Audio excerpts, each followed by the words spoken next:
Hi guys! Welcome po ulit sa aking channel. This Lynn Malakay po. Simplify Happiness. Simpleng buhay. Buhay na walang arte, less stress. Join me guys sa aking simpleng vlog for the day sa magandang buhay po sa ating lahat.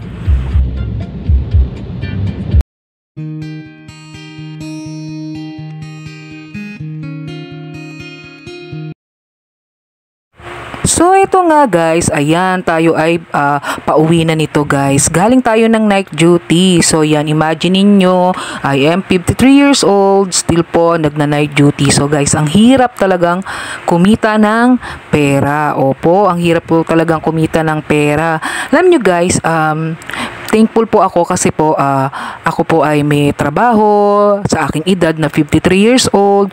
So talagang nararamdaman ko yung parang yung body system ko guys, hindi na kasing lakas nung dati, nung bata ka pa, na kaya mo talagang pero ayan, kaya pa naman nating makipagsabayan.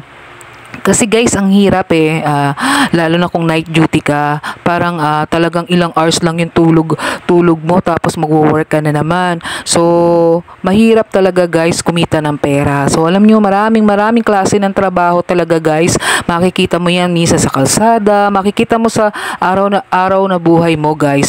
Yung talagang mga tao na talagang yung talagang makikita mo yung yung katawan nila talaga isa talagang pagod sa pagtatrabaho. So, yun, di ba talaga totoo guys na mahirap kumita ng pera. Alam nyo guys, bakit ko ba ito na-share? Kasi minsan, yun nga, nakakakita ako ng mga, kumbaga yung mga ibang tao na minsan yung sa paggastos nila, although hindi naman ako dapat maapekto, kaya lang minsan naapektuhan ka kasi minsan, alam mo na, nagme-message sa'yo, ganun guys. So, minsan naapektuhan kapag may biglang naging problema sila, tapos ikaw yung biglang diba? Guys, alam niyo yun guys. So, alam nyo guys, yun nga, merong mga ibang tao na yun, alam mo na yung mapili pa sa trabaho, yung trabaho na nga lumalapit, minsan tinatanggihan pa. So, kanya-kanya naman tayo talaga reason guys. So, sabihin, baka mabash tayo nito, sabihin na bakit nangingialam. So, somehow, kahit paano naman nga, thankful nga po ako sa akin, kahit po ganito edad ko, may trabaho. Kaya lang minsan may nakikita kasi ako talaga na parang yung maghapon nila lumilipas lang ng ganoon, yung kumbaga lumilipas yung maghapon nila nang walang nangyayari, and then kapag ka na problema sila, yun nga, biglang magme-message sa'yo. So nakailangan ng pera, kailangan ng ganun, ikaw na nag-e-effort, ikaw na nagpapagod, diba, para kumita ng pera, katawan mo ibanat na banat sa trabaho, yung ilang oras ka na lang natulog para makapasok ka ulit sa trabaho. So yung ilang oras ka na lang natulog guys, tapos magjo-duty ka, maggagawa ka pa ng trabahong bahay. Tapos siya na makikita mo, ang lakas-lakas ng katawan niya, ang laki-laki ng katawan niya. Parang lumilipas lang yung maghapon niya na wala lang ganun. Lumipas lang yung maghapon niya na wala man lang nangyari sa kanyang araw. So, hindi ako nagiging judgmental guys, but yung makikita mo kumbaga yung bukas yung mata mo, so nakikita mo kung ano yung nangyayari sa kanyang buhay. So sana yung tao na yon is maging kumbaga makita niya na ang importansya ng trabaho. Kung ang trabaho ay lumalapit na sa'yo,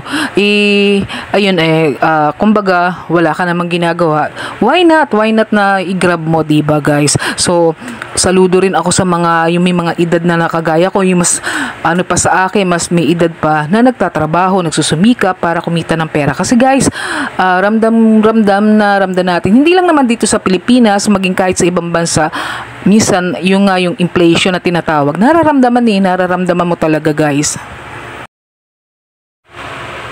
Kaya nga guys, ayan, mahirap kumita ng pera.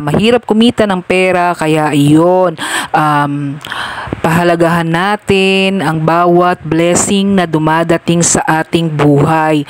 Pahalagahan natin yung mga biyaya na nariyaan sa ating palad. Anumang meron tayo, dapat palaguin natin, paunlarin natin, para ito ay magbunga ng maganda, diba guys? So, yun nga, mahirap kumita ng pera, kaya dapat maging matalino tayo sa paggastos, sa pagbabudget, anything na meron tayo sa ating palad ngayon, sa ating buhay, dapat nating itong ipagpasalamat, at lalo tigit sa lahat, huwag abusuhin kung ano man yung ating meron tayo sa ating mga palad, yung anumang trabaho natin, yung anumang kinikita natin, wag nating iabusuhin. Dapat gamitin natin ito sa maganda, ng lumago yung ating buhay, yung ating kabuhayan. Kasi why guys, ang hirap talagang kumita ng pera ngayon. Tapos minsan lalapit tayo doon sa mga tao na hihinga natin ng tulong. Pag hindi tayo napahiram, magtatampo tayo, magdaramdam tayo. Intindihin din natin na baka mas malaki pa yung mga pangangailangan ng mga tao na may mga trabaho. So yun, dapat anumang merong opportunity para ikaw ay kumita ng pera na dumating sa iyo, tingnan mo at pag-aralan bago mo ito tanggihan, at nang ito makadagdag sa iyong mga pangangailangan kapag ikaw ay kumita ng pera. So yan guys, yun lamang ang mai-share ko ngayon. So samahan niyo po ako mag-travel, pauwi po, galing po ako ng night duty. So isang magandang buhay po sa atin, at nawa ay patuloy na dumaloy ang maraming mga biyaya sa ating buhay. God bless everyone. Magandang buhay.